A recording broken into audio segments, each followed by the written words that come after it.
It is not Egyptology because the name of the civilization was not Egypt. It's a Greek word, Egyptos. It comes from a contraction that they, Hegepetos. Hegepetos comes from the term, ancient Commission term, het kapita. And here he is pointing to it at Memphis. When we go there, we'll see it in the Stele of Apis, 200 BC. The Greeks themselves wrote this. Het is place, ka, I could give you a 3-hour lecture on ka. Many, many people have written books on it, and many, many people have got it absolutely wrong. It is the astral body.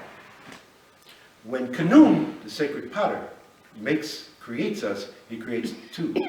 The ka, the physical body, and the ka, which is the...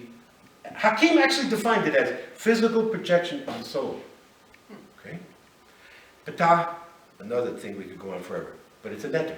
So we just say for now a creator God, or a principle. So what is this saying? It is saying this is the place where Ptah manifested. That's all. And that was only Memphis, Muhammad's hometown, which in the ancient term was Menefer, which can be translated as degeneration of harmony or the harmony of fertility. Both are correct. So, we say it's only one site. What was the country? Kemet. Only written, of course, as we know, glyphs are only written in consonants. The vowels are hidden, like in Hebrew. Exactly the same. But I spell it K-H-E-M-I-T. No, it's just me. You can spell it K-E-M-I-T, K-E-M-E-T. It's okay.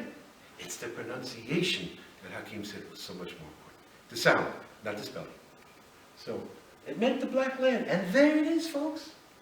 We'll see it in the fields, rarely. When someone, Satyan Raja, asked Hakim in 2008, where does Kemet come from? Oh, it is written. And more than that, it was passed down orally. So that's it. So, and this place signed ahead always means place. Village, town, city. So, of course, one of the ancient Arabic terms for Egypt is alchemy. That's where the word alchemy comes from.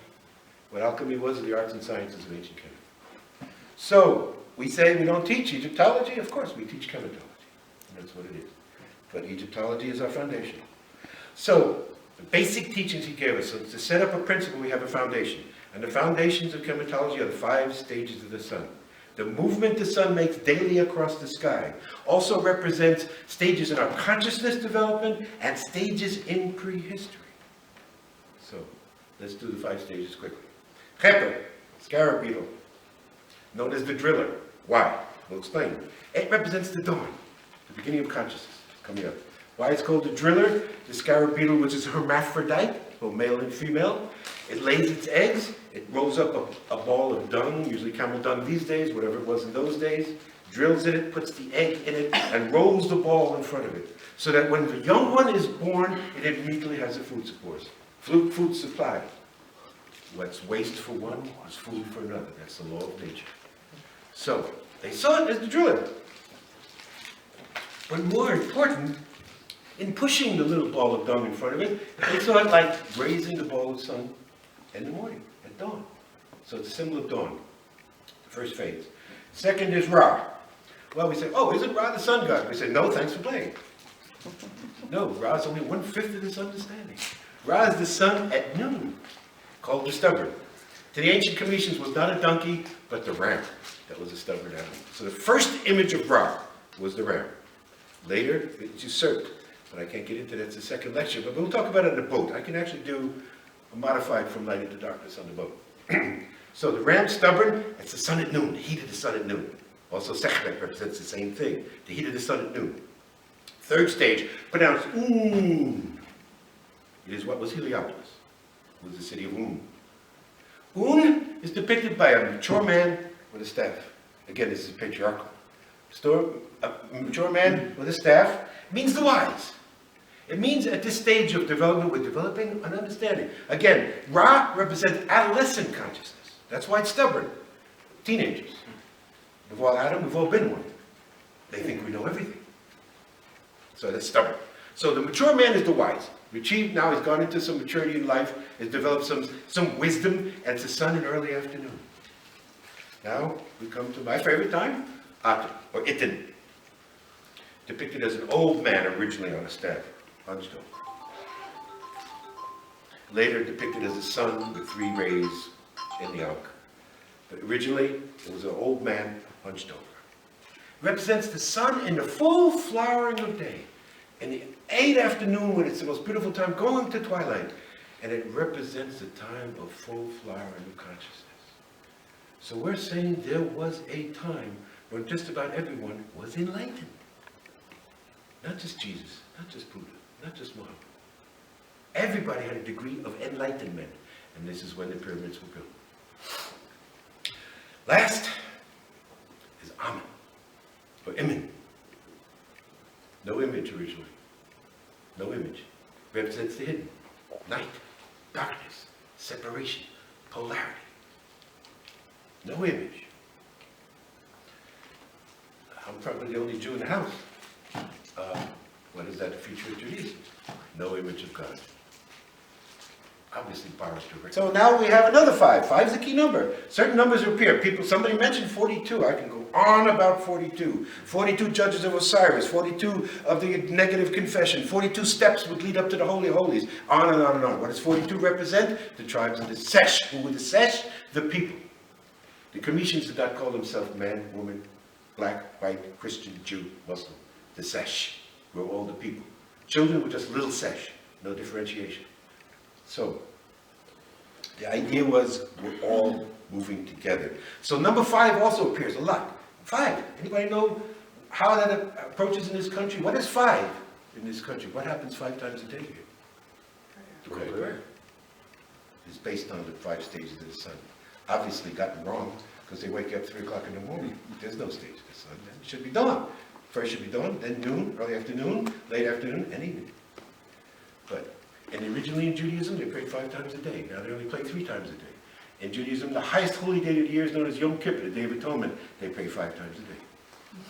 So we have the 5 houses, the second foundation teaching. We get the cycles, 5 stages of the sun, now the 5 houses. Per is house. First is per-ah, known as the high house. It's the origin of the word pharaoh in Greek. And it was the woman's house. And there's the glyph at Dindara, and unfortunately you guys can't see it anymore because it's on a roof which is off limits because somebody fell off in 2004. So, we now stop and we say, in opposition to Egyptology, without insulting any of our colleagues, there never were any male pharaohs. No such thing. There never were any male pharaohs. So what you're looking at, what Egyptology is, according to Hakim and I, is Greco-Roman mythology. The Greeks came in as a patriarchal culture. All they see was fathers and sons. All they see is kings. The guy on the wall, he must be the king. And the other guy following him must be his son. There's your dynasties, there's Manetho, there's Herodotus, there's all of that. Interpreting this matriarchal culture from a patriarchal point of view. This was a matriarchy. The woman is the most important thing. I wish I could be with you guys in the museum. There's a million examples, but you'll see it.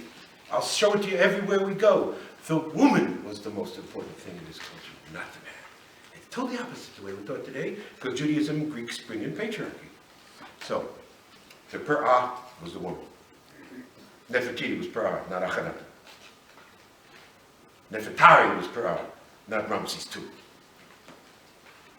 Second, we have what's called a Per-ka. We talked about the ka being the physical projection of the spirit. Personality, etheric or astral body. The Per-ka is where the ka and the chat, you put a T ending to make it the body. Remember he said Neder-chat, which Hakim translated as organs of the God. Or the body. Chat is the body. When you put a T on the ka, it becomes the physical. So that's where you put the body. That is the tomb. Per-ka is the tomb. Per-ba, Yosef is mentioned, ba is spirit or soul. We prefer spirit to soul. That's the second book. But Per-ah is the house of the soul. That's the temple. What do you do in the temple? You go to raise consciousness by praying, by chanting. What we did in the temple, what we did in the pyramid today was we made it a temple. We have turned, well, I have to get to the next one as we go back, but we have turned pyramids into temples. Because we go in and we chant, we meditate, and we raise our consciousness. That's what they did. And there's the Per-neter, and there's the Per-ba. We'll show them on the walls when we see them. Now, this is great. In 1999, Hakim had only given me 4. So I have this on video, you all can see this. We're out at Dashur, where we were today. We're sitting down, and Hakim wants to go over the 5 pers with me. He goes, okay, Per-ka, Per-ba, per per netter, and he goes, I said, Stephen, I said, Papa, you never told me. Maybe it's the hidden one. And he laughed. We found it on that trip at Edfu. The per word. The house of the wise men. In Commission, word was great. Word was great. So a master or a great teacher would call it word. I always called Hakim my word. So, that's the house of the wise men.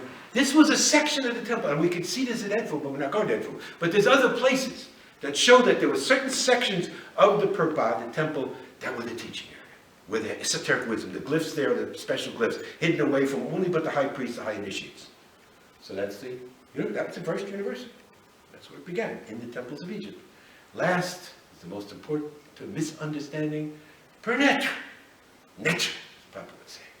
House of the pyramid. Now, we got this wrong originally, and people came down on my case, because Hakim would say nature is the Greek word. So per netre came nature. And somebody, of course, Greek speakers would say to me, no, physis is nature in Greek, where we get physics. Okay. But the Greeks came in and pronounced netter, nature. In fact, Budge wrote it that way, nature.